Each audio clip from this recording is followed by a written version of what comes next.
In solving for the free fall motion, we will still be dealing with the four equations of UAM. Because free fall motion is uniformly accelerated, you can use any of the UAM equations to solve related problems. You simply have to replace any variable or some variables in the UAM equation, just like d.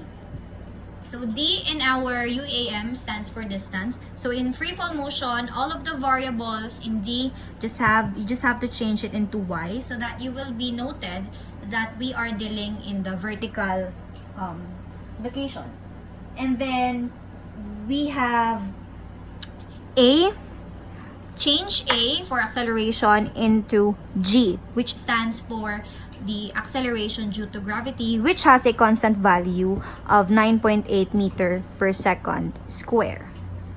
So just change the variable d with y, so we can identify that we are actually moving vertically, and then a with g, which stands for the acceleration due to gravity, which has a constant value of 9.8 meters per second square. So let's have equation 1 in UAM. So we have final velocity is equal to initial velocity plus acceleration times time. In free fall motion, or FF, our equation 1 will become, or will still be v is equal to initial velocity.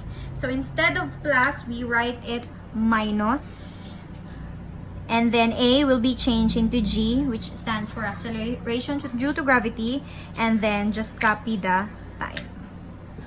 So notice that we changed the variable a into g, as well as the plus sign into minus sign. So this will be the formula in free fall equation 1. Final velocity is equal to initial velocity minus acceleration due to gravity times time. In UAM equation 2, the formula is d is equal to final velocity plus initial velocity over 2 times time. Here in the free fall motion, simply change d into y is equal to final velocity plus initial velocity over 2 times time.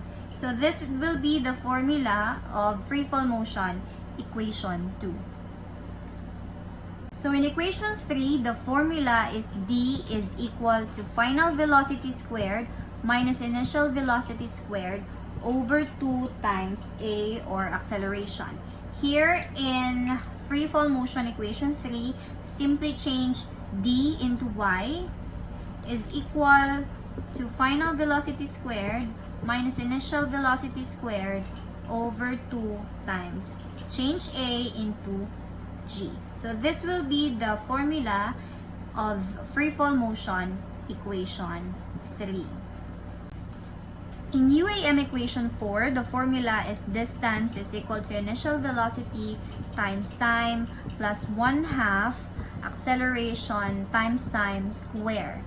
In free fall motion equation 4, simply change d into y is equal to initial velocity times time minus 1/2 change a into g, then copy the time square.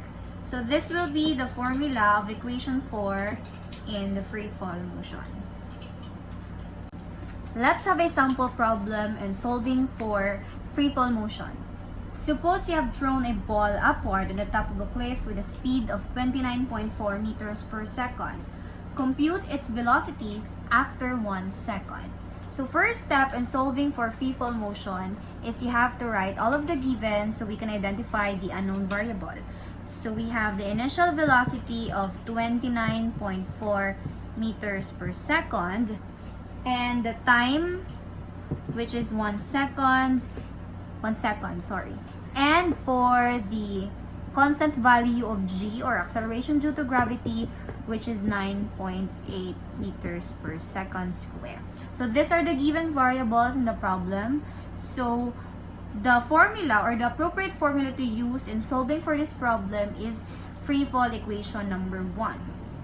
So equation number 1 is final velocity is equal to initial minus g times t. So in solving for that, just write all of the given variables. We have initial velocity, which is 29.4 meters per second, minus the gravity, 9.8 meters per second square, times time, 1 second. Initial or final velocity is 19.6 meters per second. So this is our final answer. Let's try the other equations of free fall motion. Since we have the same problem, we will still use the same given variables. But now we will be looking for the vertical position. So what do you think is the best formula or equation to use in solving for the vertical position or our y? We are looking for the value of y. So if you answered equation 4, that's correct. So the best formula to use is equation number 4. We have y is equal to initial velocity times time minus 1/2 gt square. So our initial velocity is 29.4 meters per second times time of 1 second minus 1/2 times the gravity and the time 1 second square. Vertical position after 1 second is 24.5 meters. So this is our final answer.